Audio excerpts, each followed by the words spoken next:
എല്ലാവർക്കും നമസ്കാരം. ഇന്നത്തെ സുഭാഷിതം: ദൂരസ്ഥോപി ന ദൂരസ്ഥ യോ യസ്യ മനസി സ്ഥിതഃ യോ യസ്യ ഹൃദയേ നാസ്തി സമീപസ്ഥേ വിദൂരതഃ. ഒരു വ്യക്തി നമ്മുടെ മനസ്സിൽ സ്ഥാനം പിടിച്ചിട്ടുണ്ടെങ്കിൽ ഒരിക്കലും ദൂരസ്ഥനല്ല. ഒരാൾക്ക് നമ്മുടെ ഹൃദയത്തിൽ സ്ഥാനമില്ലെങ്കിൽ തൊട്ടടുത്താണെങ്കിലും ദൂരസ്ഥൻ തന്നെ.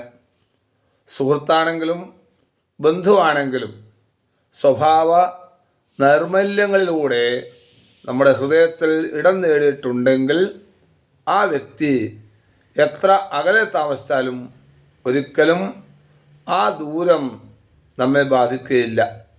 എപ്പോഴും നമ്മുടെ കൂടെ സമീപത്ത് തന്നെ ഉണ്ട് എന്നൊരു തോന്നൽ നമുക്കുണ്ടാവും.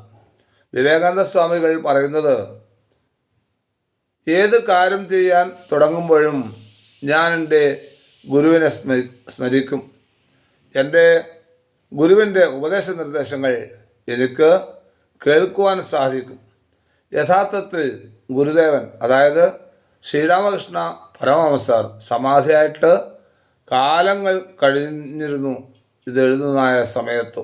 പക്ഷേ ഒരാൾ സമീപത്ത് തന്നെ താമസിക്കുന്നുണ്ടെങ്കിലും നമ്മുടെ മനസ്സിൽ ഇടം നേടിയിട്ടില്ലെങ്കിൽ വലിയ അകൽച്ച അനുഭവപ്പെടുന്നു.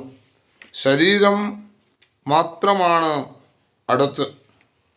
മാനസികമായി അകൽച്ച എന്നൊക്കെ പറയുന്നത് പോലെ സ്വഭാവ ഗുണങ്ങളാണ് മറ്റുള്ളവരുടെ ഹൃദയത്തിൽ ഇടം പിടിക്കുവാൻ ഏറ്റവും കൂടുതലായിട്ട് വേണ്ടത്. അത്തരത്തിലുള്ള ലോകം എന്നും ഓർക്കും. അവർക്ക് മരണമില്ല. ശരീരം മാത്രം ഇവിടെയില്ല, പക്ഷേ അവർ ബാക്കി വെച്ച പലതും ഇവിടെയുണ്ട്. ഒരിക്കലും അവർ കയ്യെത്താത്ത അകലത്തിലല്ല എന്ന് നമ്മൾ മനസ്സിലാക്കേണ്ടിയിരിക്കുന്നു. ദൂരസ്ഥോപി ന ദൂരസ്ഥ യോ യസ്യ മനസി സ്ഥിതഃ യോ യസ്യ ഹൃദയേ നാസ്തി സമീപസ്ഥേ വിദൂരതഃ. നന്ദി, നമസ്കാരം.